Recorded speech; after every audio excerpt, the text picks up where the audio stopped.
नमस्कार. Yes news महाराष्ट्रामध्ये आपल्या सर्वांचे स्वागत. आगामी निवडणुकीच्या पार्श्वभूमीवर कुरळ पोलीस ठाणे हद्दीत रूट मार्च, कायदा सुव्यवस्थेसाठी पोलीस सज्ज.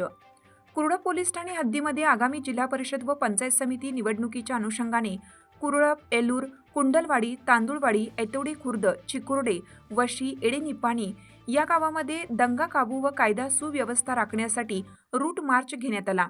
या रूट मार्चमध्ये सहाय्यक पोलीस निरीक्षक विक्रम पाटील, पोलीस उपनिरीक्षक सुनील माने यांच्यासह पोलीस अंमलदार व पोलीस शिपाई मोठ्या संख्येने सहभागी झाले होते. यावेळी सहाय्यक पोलीस निरीक्षक विक्रम पाटील म्हणाले की आगामी निवडणूक लक्षात घेता पोलीस अधीक्षक संदीप घुगे तसेच उपविभागीय पोलीस अधिकारी इस्लामपूर अरुण पाटील यांच्या मार्गदर्शनाखाली व सूचनेनुसार हा रूट मार्च घेण्यात आला आहे. पुढे बोलताना त्यांनी सांगितलं की निवडणूक काळात कायदा व सुव्यवस्था अबाधित ठेवणे हे पोलिसांचे प्रमुख कर्तव्य आहे. कोणत्याही प्रकारचे अनुचित प्रकार, अफवा पसरवणं किंवा दंगा धोप्यांचे प्रकार खपवून घेतले जाणार नाहीत.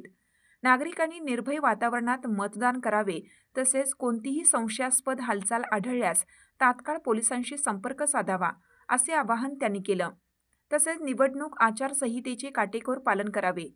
समाजात शांतता व सलोखा राखण्यासाठी पोलीस प्रशासन पूर्णपणे सज्ज व दक्ष असल्याचंही त्यांनी स्पष्ट केले. यस न्यूज महाराष्ट्रासाठी राजेश कांबळे.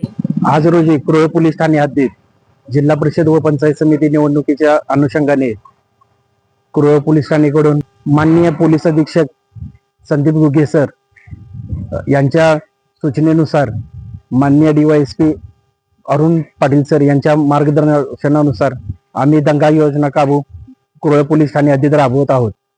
कुरळ, ऐतवडी खुर्द, कुंडलवाडी, एलूर, चिकुर्डे, वशी, एडेनिपाणी या गावात आम्ही संचलन आणि दंगा काबू योजना आम्ही राबवत आहे.